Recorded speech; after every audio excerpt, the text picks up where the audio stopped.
Hello बच्चों, समर्पण classes में आपका स्वागत है। आज हम शुरू करेंगे क्लास 10th का मैथमेटिक्स, जिसमें हम पहला चैप्टर प्रारंभ करेंगे वास्तविक संख्या, रियल नंबर। और प्रश्नावली 1.1 नए सिलेबस से हटा दिया गया है, इसलिए हम 1.1 न करके 1.2 से प्रारंभ करेंगे, क्योंकि जो नई बुक आएगी अब उसमें प्रश्नावली 1.1 के जगह 1.2 ही 1.1 बना के दिया जाएगा। इसलिए हम प्रश्नावली 1.2 से स्टार्ट करेंगे, लेकिन उसके पहले हमें कुछ बेसिक बातों को जानना जरूरी है। तो आइए देखते हैं वास्तविक संख्या क्या है।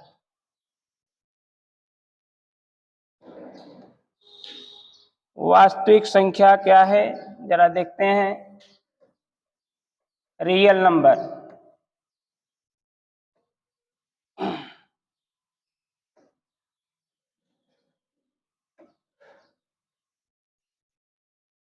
वास्तविक संख्या रियल नंबर क्या चीज है। तो वास्तविक संख्या जानने से पहले हमें कुछ और संख्याएं जाननी है, जैसे परमेय संख्या, रेशनल नंबर। परमेय संख्या किसे कहते हैं पहले हम ये जानेंगे, फिर वास्तविक संख्या जानेंगे।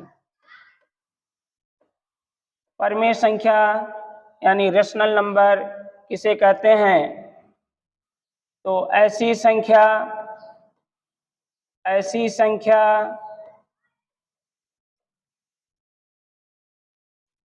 जो P/Q के रूप में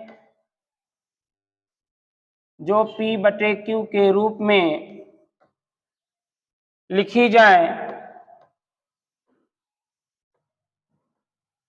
जा सके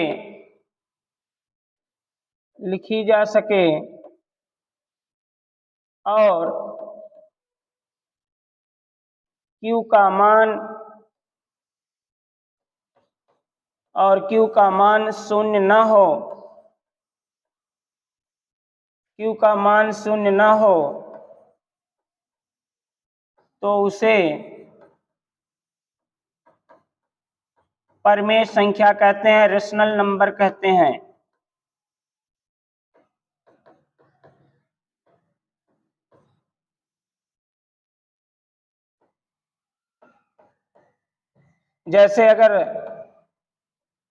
जैसे कोई उदाहरण अगर देना हो तो आप दे सकते हैं, जैसे 3/7। अब आप 3/7 का कंपेयर P/Q से कीजिए, तो आपको मिलेगा यह 3/7 P/Q जैसा लिखा गया है, बिल्कुल P/Q जैसा दिख रहा है। जहां P क्या है? अंश, न्यूमरेटर, Q क्या है? हर, डिनोमिनेटर। तो आप इसका कंपैरिजन करेंगे तो P के स्थान पर आपको 3 मिलेगा, बटे के स्थान पर बटे मिलेगा, और Q के स्थान पर 7 मिलेगा। तो परिभाषा कहती है ऐसी संख्या जो P/Q के रूप में लिखी जा सके। तो यह 3/7 यह P/Q के रूप में लिखी जा सकी है। और एक शर्त और होना चाहिए, Q का मान शून्य ना हो। और आप देख पा रहे हैं यहाँ पे Q का मान शून्य नहीं है, Q का मान यहाँ पे 7 है, इसलिए 3/7 परमेय संख्या है। जो दो शर्तों का पालन करेगा वह परमेय संख्या कहलाएगा। पहली शर्त, संख्या P/Q जैसा दिखना चाहिए।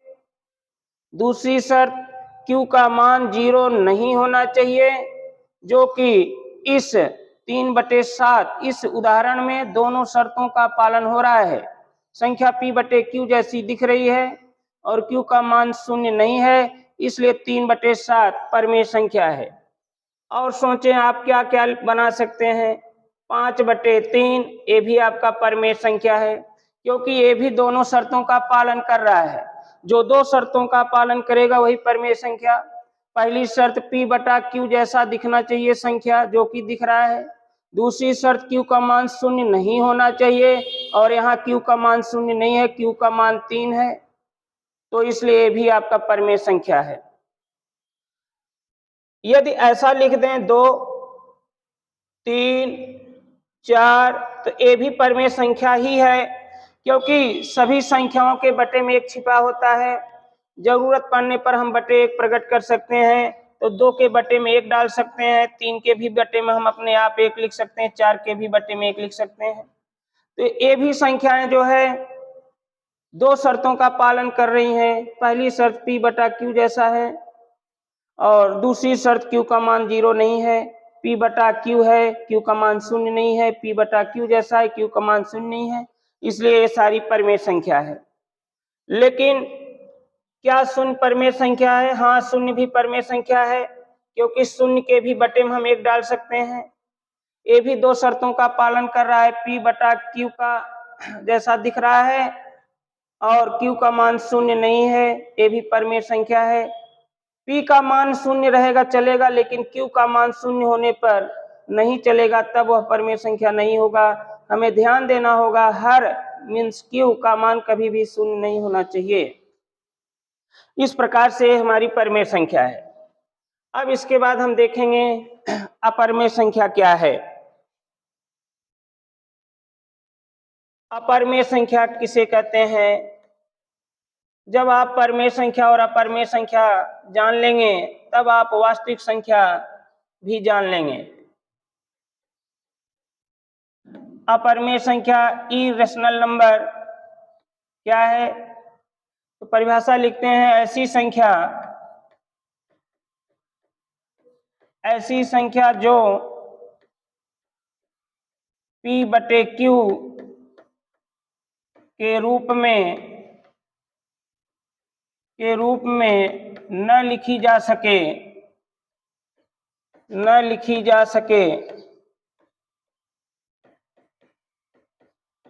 ऐसी संख्या जो P बटे Q के रूप में न लिखी जा सके, उसे अपरिमेय संख्या कहते हैं। उसे अपरिमेय संख्या कहते हैं।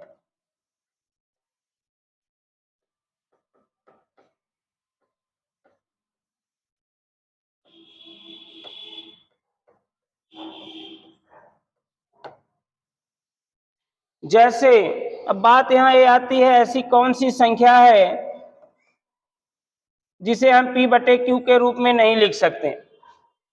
जैसे √2 वर्गमूल 2, हम इसको P बटा Q के रूप में नहीं लिख सकते। हम इसका बटा 1 नहीं लगा सकते। क्यों नहीं लगा सकते? क्योंकि आप जब 2 का वर्गमूल निकालेंगे तो इसका मान दशमलव में आएगा और एक निश्चित वैल्यू नहीं प्राप्त होगी। मतलब करणी 2 का मान लगभग हम दशमलव में अगर निकालें करणी 2 का मान, तो 1.414 यहाँ तक ही लेते हैं सवाल लगाते समय, जबकि इसका रियल मान 1.414 तक ही नहीं होता। इसके मान का कोई अंत नहीं है। आप ऐसे और भी तमाम संख्याएं आती रहेंगी, डॉट डॉट लग जाएगा, और जिस दशमलव संख्या के पीछे डॉट डॉट लग जाए तो उसका हम बाई 1 नहीं लगा सकते। ध्यान दें, संसार में जितनी भी संख्याएं हैं सबका बटा हम 1 लगा सकते हैं, लेकिन अगर कोई दशमलव संख्या के पीछे डॉट डॉट लगा हो, संख्या निश्चित ही ना हो कहां तक है, तो हम उसके बटे में 1 नहीं लगा सकते। अर्थात करणी 2 का मान दशमलव में आएगा और वह अनिश्चित रूप से बढ़ता रहेगा, तो हम इसके बटे में 1 नहीं लगा सकते। अर्थात इसे हम P बटे Q के रूप में नहीं लिख सकते। और जो संख्या, परिभाषा कहती है, जो संख्या P बटे Q के रूप में न लिखी जा सके उसे अपरिमेय संख्या कहते हैं। इसलिए √2 ये हमारा अपरिमेय संख्या है। और भी उदाहरण ले सकते हैं आप, जैसे √2। अभी 3 का आप वर्गमूल निकालेंगे तो 3 का वर्गमूल कोई निश्चित संख्या नहीं प्राप्त होगी।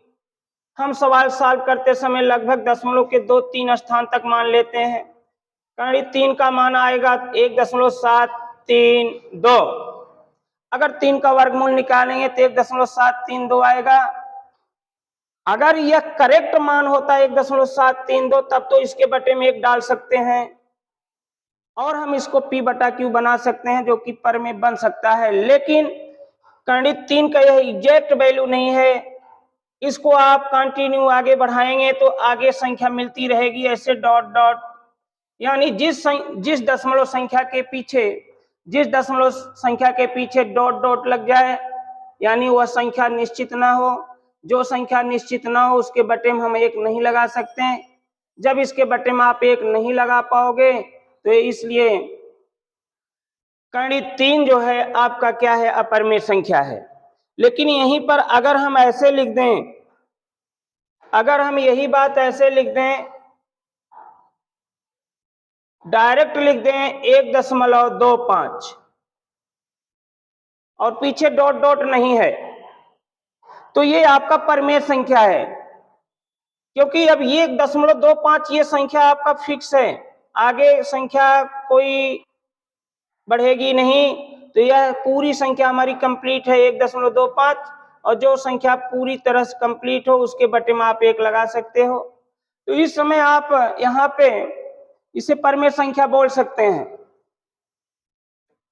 लेकिन अगर यही संख्या ऐसे लिख दी जाए 1.25 पीछे डॉट डॉट लग जाए, इसका मतलब संख्या निश्चित नहीं है, संख्या पता नहीं आगे क्या आएगी, क्या कोई संख्या निश्चित नहीं, तो इसके बटे में 1 नहीं लगा सकते, तो ये भी आपका परिमेय संख्या नहीं होगा, अर्थात ये अपरिमेय संख्या है।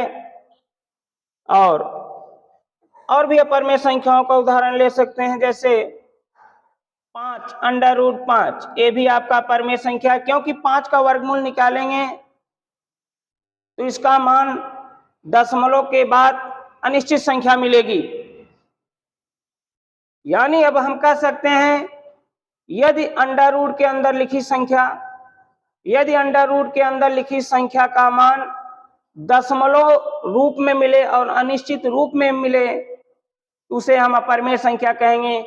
उस दशा में हम इसका बटा 1 नहीं बना सकते, जो कि P बटा Q जैसा होगा नहीं। अगर P बटा Q जैसा नहीं होगा तब परिमेय है। अगर यही बात करें √16, अब 16 का मान निकालेंगे तो डायरेक्ट आएगा करेक्ट संख्या 4। 16 का वर्गमूल 4 होता है, 4 चौक 16। 16 का वर्गमूल फिक्स निश्चित संख्या मिल गई 4। यदि कोई संख्या कर्ण के अंदर हो और उसका मान बिना दशमलव के फिक्स मिल जाए तो वह कर्ण वाली संख्या आपका परिमेय है, न कि अपरिमेय। यह हमारा परिमेय संख्या है, न कि अपरिमेय। तो आपको याद रखना है थोड़ा सा, कर्ण के अंदर लिखी हर संख्या परिमेय या अपरिमेय नहीं हो सकती। कर्ण के अंदर लिखी संख्या परिमेय भी हो सकता है, अपरिमेय भी हो सकता है। यदि कर्ण के अंदर लिखी संख्या का मान दशमलव में मिल रहा हो तो आप कह देना वह कर्ण वाली संख्या परिमेय है। यदि कर्ण के अंदर लिखी संख्या का मान बिना दशमलव के प्राप्त हो तो वह आपका परिमेय में जाएगा। और भी एक विशेष बात नोट कर लें, पाई भी आपका एक अपरिमेय संख्या है, क्योंकि पाई का मान अनिश्चित रूप से होता है। जरूरी नहीं पाई का मान बस एक फिक्स मान नहीं है, पाई का मान 3.14। पाई का मान 3.14 ही करेक्ट नहीं होता, इसका मान अनगिनत ऐसे डॉट डॉट डॉट डॉट बढ़ता रहता है। और जिस दशमलव संख्या के पीछे डॉट डॉट आ जाए, जान लेना वो अपरिमेय संख्या में जा रही है।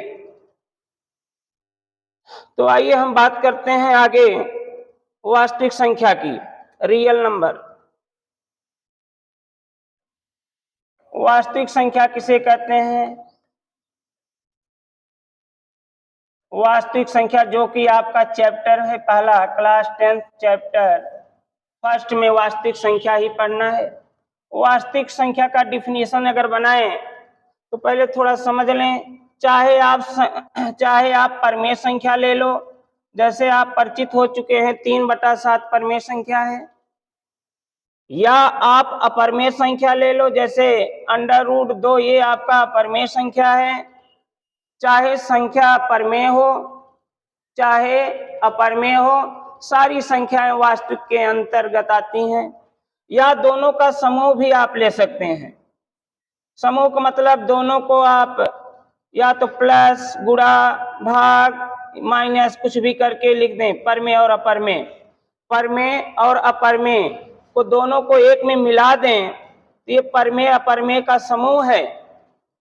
जिसमें परमेय भी हो अपरमेय भी हो उसे हम कहते हैं परमेय अपरमेय का समूह। ये परमेय अपरमेय का समूह है और ये हमारा परमेय संख्या है, ये हमारा परमेय संख्या है और ये परमेय अपरमेय का समूह है। तो वास्तविक संख्या की परिभाषा क्या बनती है? परमेय संख्या या अपरमेय संख्या या दोनों के समूह को वास्तविक संख्या कहते हैं। परिभाषा आप लिख सकते हैं, परमेय संख्या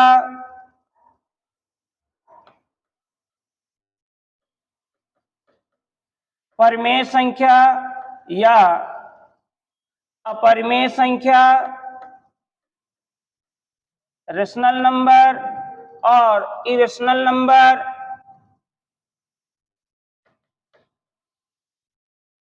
या दोनों के समूह को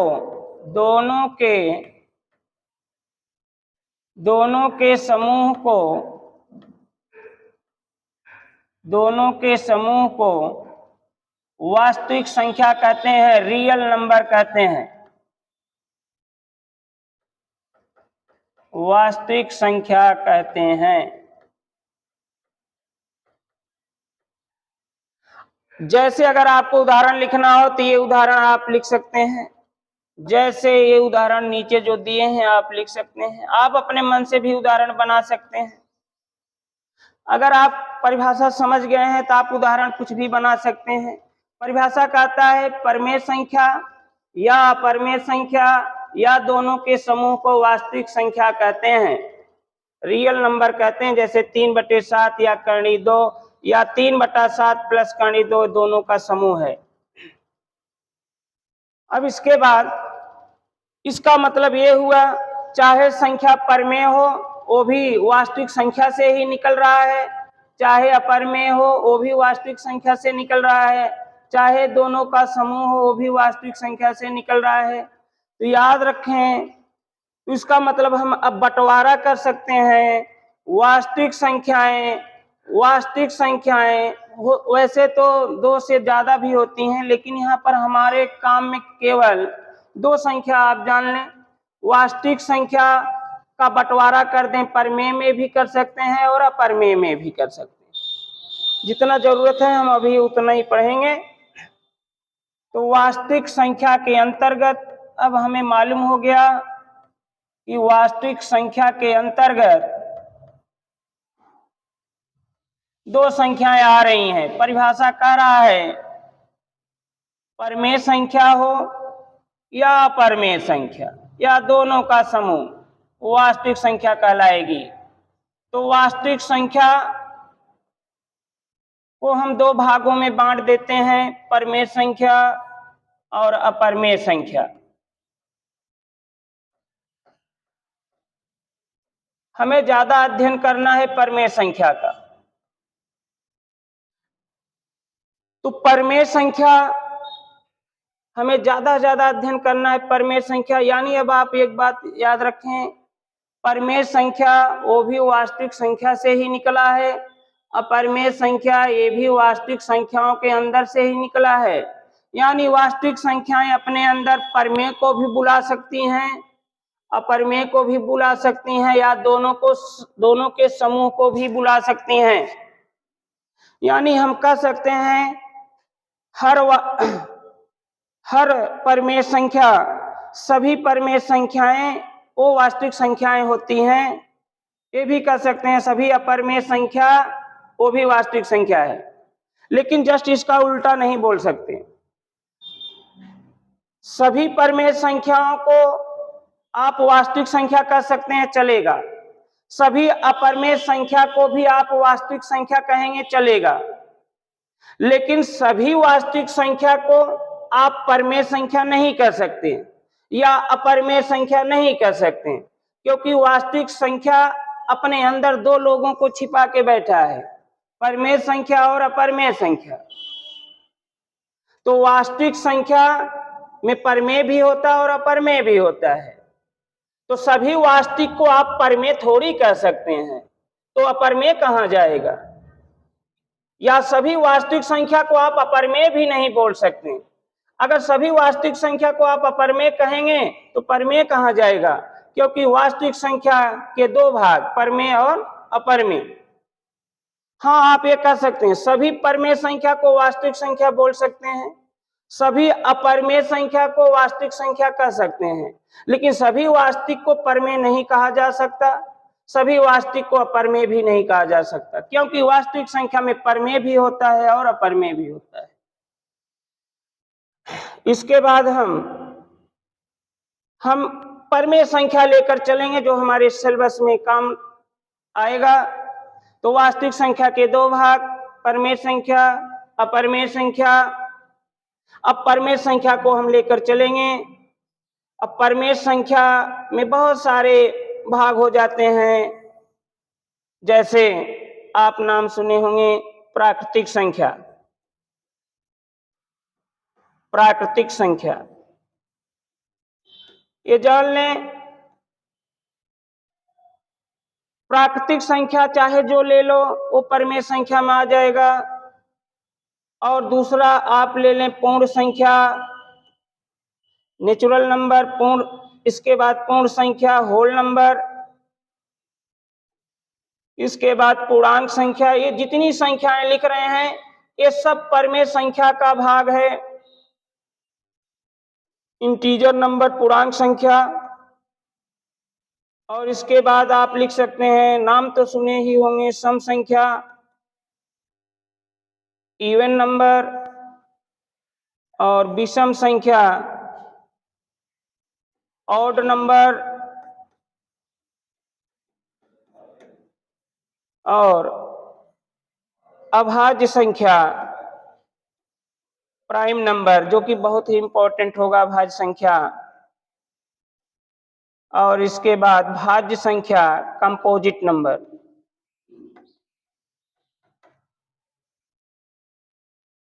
देखो, हम परमेय संख्या, वास्तविक संख्या को दो भागों में बांटा, परमेय संख्या और अपरमेय संख्या। और फिर यहाँ परमेय संख्या की कहानी समाप्त करते हैं। फिर परमेय संख्या को हम लेकर चलते हैं। तो परमेय संख्या के कई पार्ट, प्राकृतिक संख्या, नेचुरल नंबर, पूर्ण संख्या, होल नंबर, पूर्णांक संख्या, इंटीजर नंबर, सम संख्या, इवन नंबर, विषम संख्या, ऑड नंबर, अभाज्य संख्या, प्राइम नंबर, भाज्य संख्या, कंपोजिट नंबर। यानी एक चीज जान लो, ये सारी संख्याएं जो आप नीचे देख रहे हैं, ये सारी संख्याएं परमेय के अंदर से निकली हैं। तो इसलिए हम कह सकते हैं सभी प्राकृतिक संख्याएं परमेय होंगी, सभी पूर्ण संख्याएं भी परमेय संख्या आप कहोगे, सभी पूर्णांक संख्या को भी आप परमेय संख्या कहेंगे, सभी सम संख्या को भी आप परमेय संख्या कहेंगे, सभी विषम संख्या को भी आप परमेय संख्या कहेंगे, सभी अभाज्य संख्या को भी आप परमेय संख्या कहेंगे, और सभी भाज्य संख्या को भी आप परमेय संख्या कह सकते हैं। लेकिन इसका उल्टा सत्य नहीं होगा। अगर कोई कहे क्या सभी परमेय संख्याएं प्राकृतिक होती हैं? नहीं, क्योंकि परमेय संख्याओं में बहुत भाग हैं। सभी परमेय संख्या को आप प्राकृतिक नहीं कह सकते, सभी परमेय संख्या को पूर्ण संख्या नहीं कह सकते, सभी परमेय को पूर्णांक, सम, विषम, अभाज्य नहीं कह सकते। लेकिन नीचे से अगर आप कहें तो सभी प्राकृतिक संख्या को परमेय संख्या कहा जा सकता है, सही बात।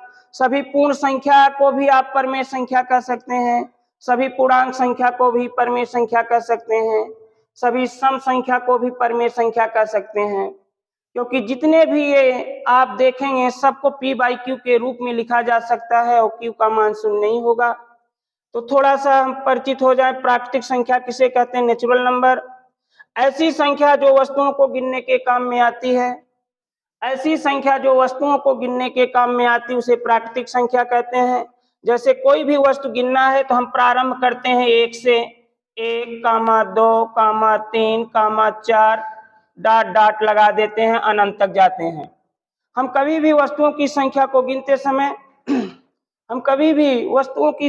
गिनते समय शून्य प्रारंभ नहीं करते हैं, न तो ऋणात्मक संख्याओं से गिनते हैं क्या कभी आपने वस्तुओं को गिनते समय जीरो का प्रयोग किए हैं? नहीं। क्या ऋणात्मक संख्या का प्रयोग किए? नहीं। क्या आप कोई वस्तु गिनना है तो क्या आप गिनेंगे ऋण 1, ऋण 2, ऋण 3, ऋण 4? नहीं, कभी नहीं गिनेंगे। ना तो जीरो ही वस्तु को गिनते समय प्रयोग लेंगे। इसलिए शून्य हमारा प्राकृतिक संख्या नहीं है, और जितनी ऋणात्मक संख्याएं होंगी वो भी प्राकृतिक संख्या नहीं होंगी, क्योंकि न तो शून्य वस्तु को गिनने के काम में आएगा, न तो ऋणात्मक संख्या वस्तु को गिनने के काम में आएगा। तो भाई प्राकृतिक संख्या की परिभाषा क्या है? ऐसी संख्या जो वस्तुओं को गिनने के काम में आती है उसे प्राकृतिक संख्या कहते हैं। चलो लिख लेते हैं, एक एक परिभाषा भी देख लेते हैं। प्राकृतिक संख्या किसे कहते हैं, बहुत जरूरी है। यदि आपका बेस बढ़िया रहेगा तो आप प्रश्नावली सवाल अपने आप लगाएंगे। प्राकृतिक संख्या किसे कहेंगे? Natural number. ऐसी संख्या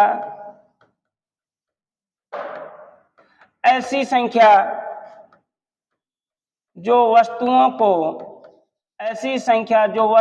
को या वस्तुओं के गिनने के काम में आती है, वस्तुओं के गिनने के काम में आती है, उसे प्राकृतिक संख्या कहते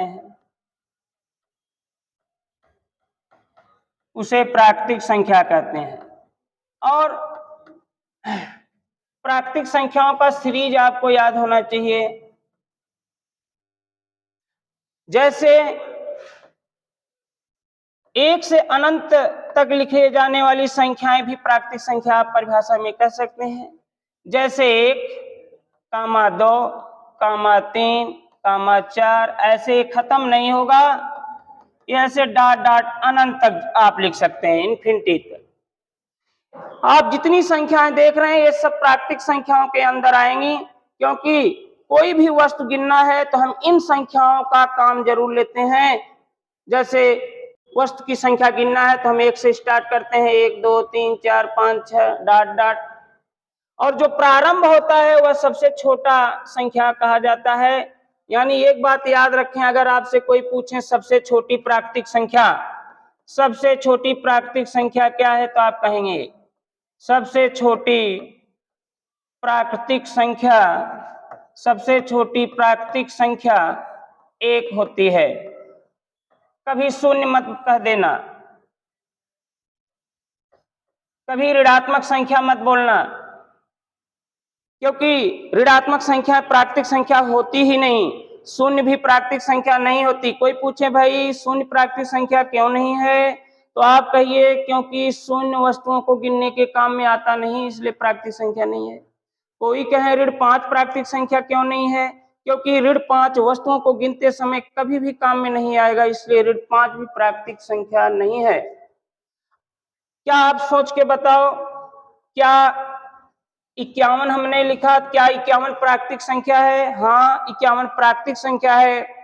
अगर आपको वस्तुओं की संख्या गिनना है और वस्तुएं बहुत ज्यादा हों तो कहीं न कहीं 51 का काम जरूर आएगा। वस्तुओं को गिनते गिनते आप 51 पर जरूर पहुंचोगे। यानी प्राकृतिक संख्या किसे कहते हैं? ऐसी संख्या जो वस्तुओं के गिनने के काम में आती है उसे प्राकृतिक संख्या कहते हैं। जैसे प्राकृतिक संख्या सीरीज याद होना चाहिए, 1 से स्टार्ट होकर अनंत तक जाती है, 1, 2, 3, 4 डॉट डॉट अनंत। सबसे छोटी प्राकृतिक संख्या 1 होती है। जो सबसे प्रारंभ मान है वही सबसे छोटी प्राकृतिक संख्या है। याद रखें, सबसे छोटी प्राकृतिक संख्या 1 होती है। इसके बाद हम सीखेंगे पूर्ण संख्या। पूर्ण संख्या किसे कहते हैं? Whole number. पूर्ण संख्या किसे कहते हैं? Whole number. अभी हमने एक बात और बताया, सभी प्राकृतिक संख्याओं को आप परमेय संख्या कह सकते हैं। कैसे? क्योंकि सबके बटे में 1 लगा सकते हैं। संख्याएं सारी निश्चित हैं, सबके बटे में 1 लगा सकते हैं। ये संख्या निश्चित है 3, ये संख्या निश्चित है 4, इसके बटे में 1 डाल सकते हैं। ऐसा नहीं कि ये डॉट डॉट लगाएं। डॉट डॉट यहाँ लगाने का मतलब ये नहीं है कि 1.732 इस टाइप से अगर होगा तो अपरिमेय में आएगा, तब परिमेय में नहीं। यहाँ तो अलग अलग संख्याएं जो कि निश्चित संख्या है, ये अपरिमेय है, लेकिन ये सारी परिमेय हैं। ये निश्चित संख्या है, ये संख्या एक फिक्स है, इसके पीछे डॉट नहीं है, दो फिक्स है। जिस दशमलव संख्या के पीछे लगातार डॉट डॉट चलता रहे तो वो अपरिमेय में आएगा। ये सारी संख्याएं परिमेय है, परिमेय है, परिमेय है, क्योंकि सबके बटे में 1 लगा सकते हो, बटे 1 लगा सकते हो। यहाँ डाट डाट का मतलब आगे 5 आएगा, 6 आएगा, 7 आएगा, ये बात है। यहाँ सारी संख्याएं फिक्स हैं। पूर्ण संख्या किसे कहते हैं? जो आप प्राकृतिक संख्या का सीरीज देख रहे हैं, प्राकृतिक, अगर कोई पूछे भाई प्राकृतिक संख्या सीरीज लिखो, तो आप 1 से स्टार्ट करेंगे, 1 2 3 डाट डाट ऐसे करके, और आगे 4 5 6 लिख सकते हैं अनंत तक। ये हमारा प्राकृतिक संख्या का सीरीज है। यदि हम प्राकृतिक संख्याओं के पहले शून्य को भी मिला लें, अभी तक शून्य प्राकृतिक संख्या में शामिल नहीं था, यदि प्राकृतिक संख्याओं के साथ शून्य को भी मिला लें, तो अब इस पूरे सीरीज को हम पूर्ण संख्या कहेंगे। तो पूर्ण संख्या किसे कहेंगे? यदि प्राकृतिक संख्याओं के पहले, यदि प्राकृतिक संख्याओं के पहले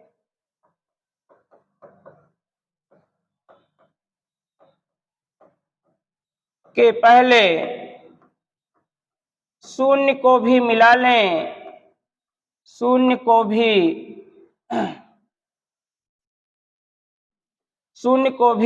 मिला लें, तो उसे पूर्ण संख्या कहते हैं, होल नंबर। तो उसे पूर्ण संख्या कहते हैं।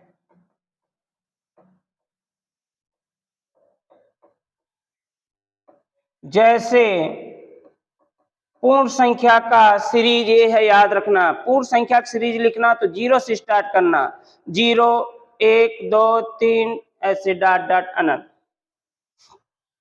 इसके बाद हम सीखेंगे पूर्णांक संख्या। अब आप देख रहे हैं ये पूर्ण संख्या की सीरीज है। पूर्ण संख्या में अगर ऋणात्मक संख्या को भी मिला लें, इसी पूर्ण संख्याओं के साथ अगर ऋणात्मक संख्या को भी मिला लें, तो उसे पूर्णांक संख्या कहेंगे। चलो देखो आगे, पूर्णांक संख्या, इंटीजर नंबर। पूर्णांक संख्या, इंटीजर नंबर।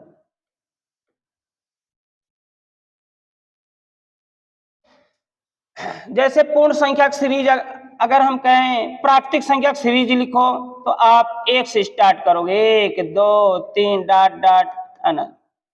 हम कहें पूर्ण संख्या की सीरीज लिखो, तो प्राकृतिक संख्या के पहले परिभाषा कहता है 0 को भी मिला लो, तो पूर्ण संख्या की सीरीज हो गया। लेकिन यहाँ हम पढ़ रहे हैं पूर्णांक संख्या, ये पूर्ण संख्या का सीरीज है यहां से यहां तक।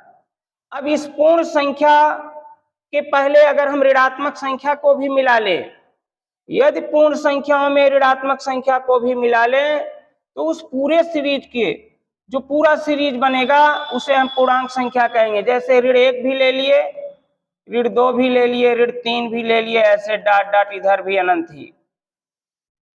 तो अब इस सीरीज को हम पूर्णांक संख्या कहेंगे, इंटीजर नंबर। पूर्णांक संख्या का मतलब आपको डरना नहीं है। पूर्णांक संख्या का मतलब बिना दशमलव की संख्या। अगर बिना दशमलव की संख्या दिख जाए तो तुरंत आप कह सकते हैं पूर्णांक संख्या है। कोई भी संख्या लिख दें, कैसा भी, आंख बंद करके आप संख्या कुछ भी लिख दो, अगर संख्या में दशमलव नहीं लगा है तो तुरंत कहेंगे ये पूर्णांक संख्या है, इंटीजर नंबर है। हाँ, एक बात जरूर है, पूर्णांक संख्या 3 प्रकार की होती है, धनात्मक पूर्णांक, ऋणात्मक पूर्णांक और शून्य पूर्णांक। सभी संख्या का चिन्ह या तो धन होता है या तो ऋण। किसी भी संख्या का चिन्ह कहाँ होता है? उसके बाईं तरफ। जैसे 1 का चिन्ह कहाँ है? बाएं देखो। और जिस संख्या के बाएं कोई चिन्ह ना हो, धन छिपा होता है, धन लिखा नहीं जाता। आप चाहें तो लिख भी सकते हैं। 2 का चिन्ह क्या है? 2 के बाईं देखो, कोई चिन्ह नहीं तो धन ही है। किसी संख्या का चिन्ह गुणा या भाग नहीं होता। किसी भी संख्या का चिन्ह या तो धन होगा या तो ऋण। और किसी संख्या का चिन्ह होगा कहाँ? उस संख्या के बाईं तरफ। अब यहाँ पे इस 1 का चिन्ह बाएं देखो, ऋण। 1 का चिन्ह ऋण है, 2 का चिन्ह बाएं देखो, ऋण। 3 का चिन्ह बाएं देखो, ऋण। तो ये ऋणात्मक पूर्णांक है और ये आपका धनात्मक पूर्णांक है। और शून्य पूर्णांक है, लेकिन न ये धनात्मक है न ऋणात्मक। धनात्मक पूर्णांक में बहुत सारी संख्याएं हैं, ऋणात्मक पूर्णांक में बहुत सारी संख्याएं हैं, अंत नहीं है। लेकिन शून्य पूर्णांक में सिर्फ एक ही सदस्य है, सिर्फ शून्य। तो पूर्णांक 3 प्रकार के होते हैं, याद रखना है। पूर्णांक 3 प्रकार के होते हैं। धनात्मक पूर्णांक,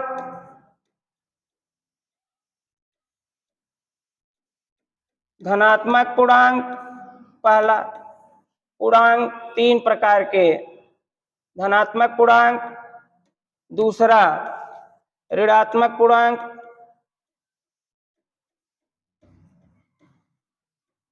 ऋणात्मक पूर्णांक, और तीसरा शून्य पूर्णांक।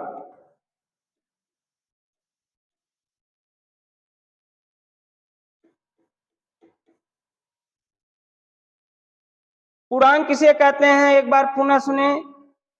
यदि पूर्ण संख्याओं, ये हमारा पूर्ण संख्या है यहां से यहां तक, यदि पूर्ण संख्याओं के पहले ऋणात्मक संख्या को भी मिला लें तो उसे हम पूर्णांक संख्या कहते हैं। पूर्णांक संख्या 3 प्रकार के होते हैं, धनात्मक पूर्णांक, ऋणात्मक पूर्णांक और शून्य पूर्णांक। अब आगे आता है सम संख्या, विषम संख्या, भाज्य संख्या, भाज्य संख्या, यही जानना है।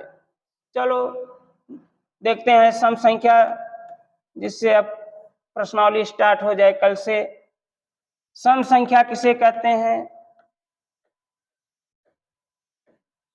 चाहे जो संख्या आपको जानना है सम है कि विषम, बस उसमें 2 से भाग दो। अगर 2 से भाग देने पर पूरी तरह विभाजित हो जाए, कट जाए, तो कहेंगे सम संख्या। जैसे उदाहरण ले 12, कोई पूछे भाई 12 सम है कि विषम है, इसमें 2 से भाग दे दो, 2 छंग 12, पूरी तरह कट गया तो सम है। अब कोई कहे 13 क्या है, तो 2 से भाग दो, 2 छंग 12, 1 बच रहा है तो पूरी तरह नहीं कटा, इसलिए ये सम संख्या नहीं है, ये आपका विषम में जाएगा। जैसे चेक करें 6 सम है कि विषम। अगर चेक करना है कोई संख्या सम है कि विषम, उसमें 2 से भाग दे दो। अगर पूरी तरह कट गया, 2 3 6, 6 पूरा आ गया तो पूरी तरह कट गया। अगर 2 से संख्या पूरी तरह कट जाए तो सम संख्या, और 2 से पूरी तरह न कटे तो विषम। जैसे 7, 2 से पूरी तरह नहीं कटेगा, 2 3 6, 1 बच रहा है तो ये विषम है। हम यहाँ पढ़ रहे हैं सम संख्या। सम संख्या किसे कहेंगे? ऐसी संख्या, ऐसी संख्या जो 2 से पूरी तरह, जो 2 से पूरी तरह विभाजित हो जाए, जो 2 से पूरी तरह विभाजित हो जाए, उसे सम संख्या कहते हैं, उसे सम संख्या कहते हैं। उदाहरण आप अपने आप बना सकते हैं, जो 2 से कट जाए सोच के लिख लो। 6, 8, 12, 16 इत्यादि, बहुत सारी संख्याएं। और देखो इसके भी बटे में 1 लगा सकते हैं, तो ये भी परमेय संख्या बन गया। यानी हम आपको बताए हैं सभी प्राकृतिक संख्याएं परमेय होती हैं, सभी पूर्ण संख्याएं भी परमेय होंगी, सभी सम संख्याएं भी परमेय होंगी, सभी विषम भी परमेय होंगी। चलो विषम संख्या देखते हैं, ऑड नंबर। विषम संख्या किसे कहेंगे? वही बात है, 2 से भाग देना, अगर 2 से पूरी तरह न कटे तो विषम। तो ऐसी संख्या, ऐसी संख्या जो 2 से पूरी तरह विभाजित ना हो, पूरी तरह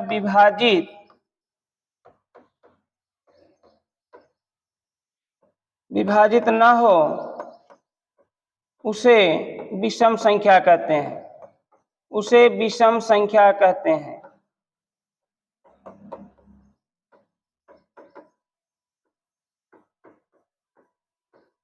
जैसे उदाहरण आप बना सकते हैं, अगर परिभाषा समझ गए, जो 2 से न कटे पूरी तरह।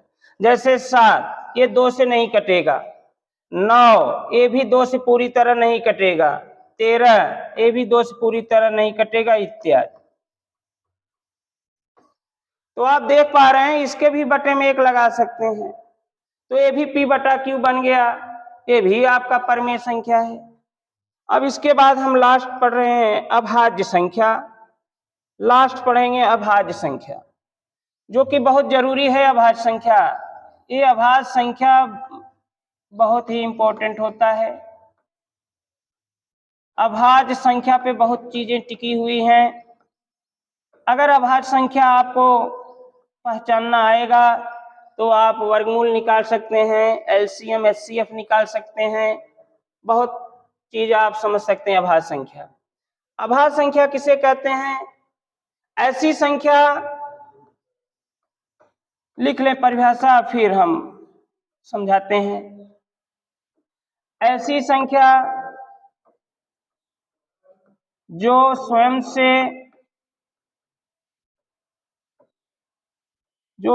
से और 1 से विभाजित हो, ऐसी संख्या जो स्वयं से और 1 से विभाजित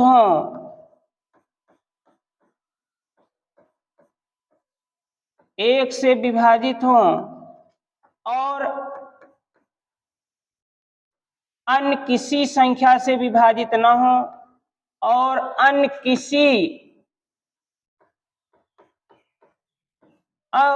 किसी से विभाजित न हो,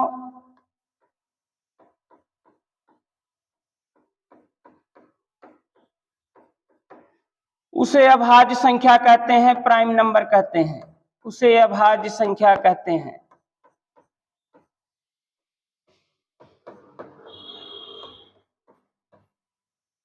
उसे अभाज्य संख्या कहते हैं। परिभाषा एक बार पुनः देख लें। ऐसी संख्या जो स्वयं से, स्वयं मतलब अपने आप से, ऐसी संख्या जो स्वयं से और 1 से विभाजित हो और अन्य किसी से विभाजित ना हो, उसे अभाज्य संख्या कहते हैं। जैसे सबसे छोटी अभाज्य संख्या याद होना चाहिए, जैसे 2, सबसे छोटी अभाज्य संख्या 2। आगे 2 के आगे बढ़ेंगे तो 3 मिलेगा, और आगे बढ़ेंगे तो 5 मिलेगा, और आगे बढ़ेंगे 7 मिलेगा। अभी आपको थोड़ा समझाते हैं जिससे आप खुद निर्णय ले सकें कि अभाज्य संख्या है कि नहीं है।